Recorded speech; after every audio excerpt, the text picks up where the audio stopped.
Good morning बच्चों और मेरे अभिभावक को सुप्रभात, प्रणाम, सत श्री अकाल, अस्सलाम वालेकुम। प्रिय शिष्यों, आपके सामने जो ये चित्र चल रहे हैं, इनमें हिंदी के बहुत महान साहित्यकार हैं, कोई आलोचक हैं, कोई प्रकृति के प्रेमी हैं, कोई प्रेम के प्रेमी हैं, कोई ईश्वर के प्रेमी हैं। तो उनके चेहरों के साथ उनके नाम दिए जा रहे हैं। आप इन्हें याद रखें। एक हिंदी साहित्य के विद्यार्थी होने के नाते आपकी पाठ्य पुस्तकों में इनकी रचनाएं पढ़ने को मिलेगी, जिसे हम लोग पढ़ेंगे, और बोर्ड परीक्षा तक में इनके नाम और इनके काम और इन्हें किस नाम से पुकारा जाता है, किस धारा के कवि हैं, इनसे संबंधित प्रश्न पूछे जाते हैं। इसलिए आप इन्हें भी सम्मान के साथ याद रखेंगे। निकाले क्लास 8 लिटरेचर, कोटर और कुटीर, लेसन नंबर 5, जिसमें हम लोग शीर्षक का अर्थ, उसकी सार्थकता और प्रसंग आदि हम लोग देख चुके थे। जिसमें कहानी थी एक कोटर में रहने वाले चातक पक्षी की, वहां भी बाप बेटे हैं, पिता पुत्र, और दूसरी जगह कुटीर यानी कुटिया में रहने वाले एक पिता पुत्र की कहानी, बुद्धन और गोपाल, है ना। और गोकुल, गोपाल नहीं गोकुल है, गोकुल, बुद्धन और गोकुल की कथा। दोनों बाप बेटों की कहानी है। तो एक तरफ पुत्र अपने पिता की आज्ञा, पिता की बातों की अवहेलना करता है, डिनाई करता है। दूसरी तरफ एक पुत्र जो गोकुल है, वह अपने लाचार, बेबस, बीमार पिता की आज्ञा का पालन करता है। वह भी विपरीत परिस्थितियों में। यह घटना देखकर चातक पुत्र के मन में यह बात आती है, एक यह पुत्र है गोकुल, जो अपने बीमार, लाचार, बेबस पिता की बात को मुसीबत रहने के बावजूद डिनाई नहीं करता, उसका पालन करता है, पिता की दी हुई शिक्षा का। और एक वह पुत्र है। दूसरी बात कि मनुष्य चातक पक्षी का उदाहरण देता है। मनुष्य उसी चातक पक्षी का उदाहरण देता है, उसके काम का, उसके कार्यों का उदाहरण देता है, और उसका उदाहरण दे करके अपने बेटे को समझाता है। बेटा समझता भी है। और एक वह चातक पुत्र है जो अपने ही कार्य को महत्व नहीं देता है और न ही पिता की समझाई हुई बातों को महत्व देता है। यही इस पाठ में की कथा है। और मैसेज साफ है कि अपने बड़ों की अवज्ञा नहीं करनी चाहिए, क्योंकि हमारे जो भी बड़े हैं, भले आपकी तरह इंग्लिश मीडियम स्कूल में हमारी तरह और भी कहीं ना पढ़े हो, लेकिन दुनिया का व्यावहारिक नॉलेज यानी प्रैक्टिकल नॉलेज हमसे उनके पास ज्यादा है। और इसका फायदा लेना चाहिए, क्योंकि प्रत्येक व्यक्ति अगर चाहेगा कि वह प्रैक्टिकल करे तब उस बात को माने, समझे, तो दुनिया में इतनी घटनाएं हैं कि उसका प्रैक्टिकल करते करते 1 करोड़ जन्म भी लोग धरती पर लेंगे तो कंप्लीट नहीं होगा। इसलिए बड़ों की बात माननी चाहिए। उम्मीद है आप लोग मानते होंगे अपने पेरेंट्स की बात, और अगर नहीं मानते हो तो अभी से शुरू कर दो। और देखना, अगर फायदा ना हो फायदा ना हो तो मैंने तो फोन नंबर दे दिया है, फोन करके बताना हमको कि सर आपकी बात माने, हम अपने पेरेंट्स की बात 1 महीना माने, लेकिन हमको कोई फायदा नहीं है, ये घाटा हो गया हमको, आप बताना। ठीक है, तो चलिए आइए। और इस घटना को देखकर चातक पुत्र तो समझ गया, चातक पुत्र समझ गया और वापस चला गया अपने पिता के पास माफी मांगने के लिए। अब आप कब समझोगे पता नहीं। अगर आपसे कुछ गलती हुई तो पेरेंट्स से तुरंत सॉरी बोल दो,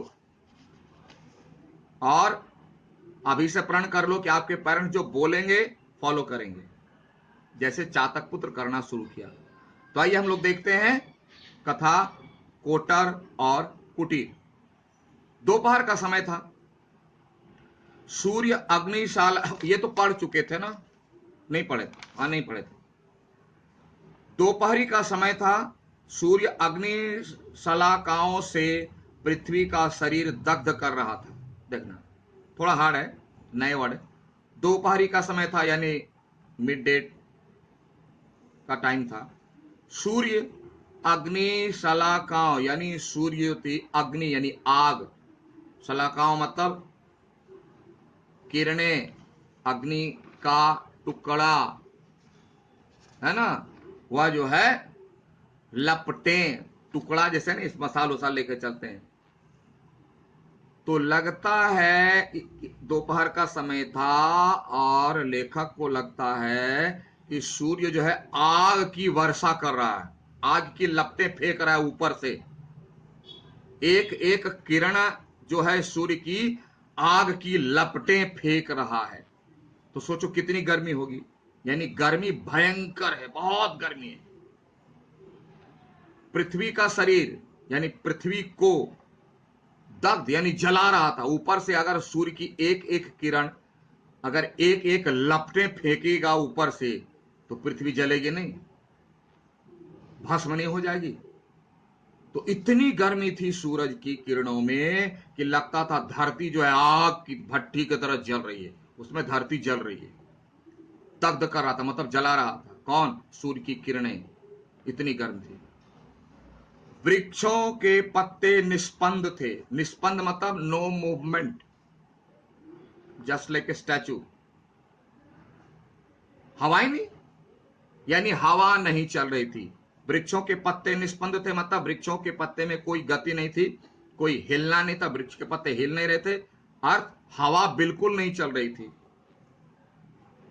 मानो किसी भयंकर कांड की आशंका से सांस सी साधे खड़े थे। थोड़ा सा विज्ञान में चले जाओ। वृक्षों मानो किसी भयंकर कांड, कांड मतलब बहुत बड़ी दुर्घटना होने वाली की आशंका मतलब डर से सांस सी साधे खड़े हुए थे।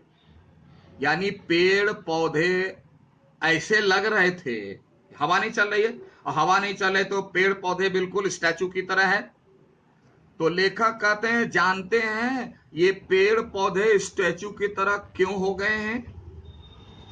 हवा नहीं चल रही है, लेकिन देखने में कैसे लगते हैं? ऐसा लगता है कि जैसे कोई भयंकर दुर्घटना के डर से चुपचाप हो गए। जैसे कोई अगर बहुत बड़ी दुर्घटना होने वाली हो तो व्यक्ति डर जाता है, और डर के मारे क्या हो गया? चुपचाप, शांत, साइलेंट, जैसे लगता है शॉक्ड हो गया।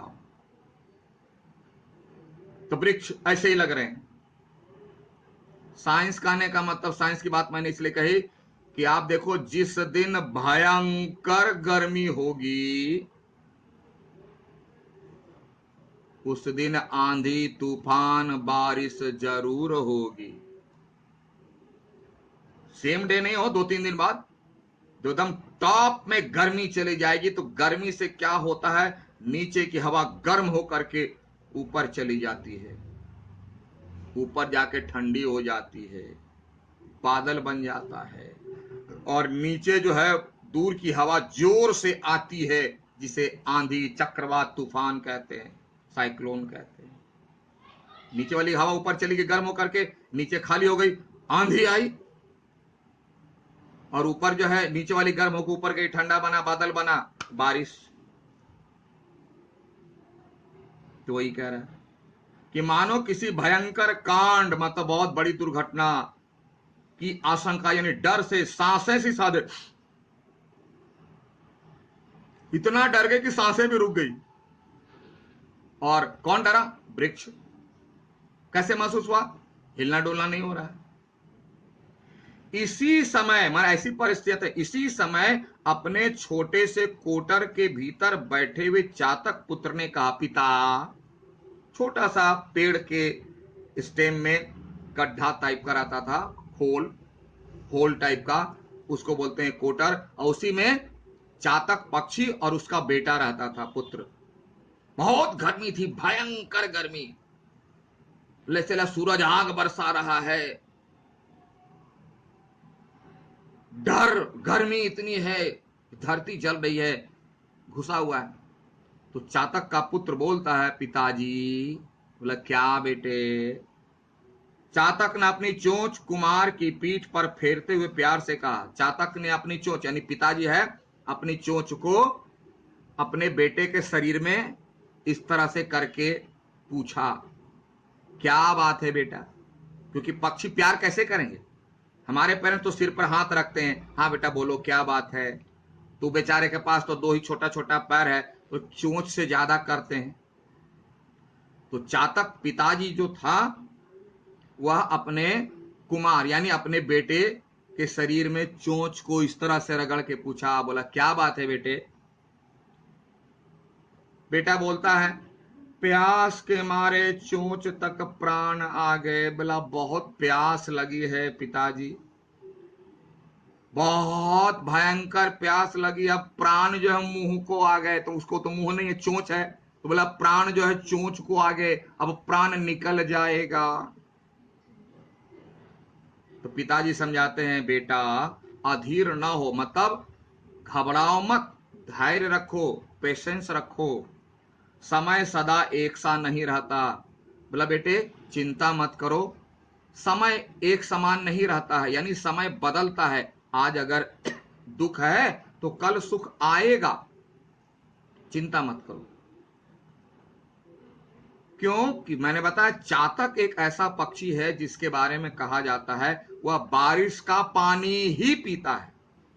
वह जमीन में बिखरे पानी नहीं पीता, या तो बारिश का पिएगा, नहीं तो गंगा जल यानी जो फ्लो होता है वाटर, वही पिएगा। वह जमा हुआ पानी कभी नहीं पीता है।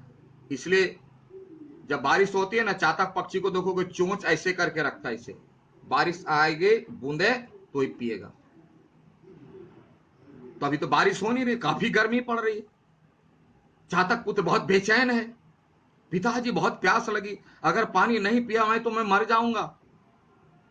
पिताजी उसको धैर्य बंधाते हैं कि बेटा चिंता मत करो, समय आएगा, यानी बारिश होगी, चिंता मत करो, थोड़ा धैर्य रखो और चिंता मत करो। मैं भी अगला लेसन अगली बार यहां से पढ़ूंगा, तब तक इतना पढ़िए। Thank you, have a nice day.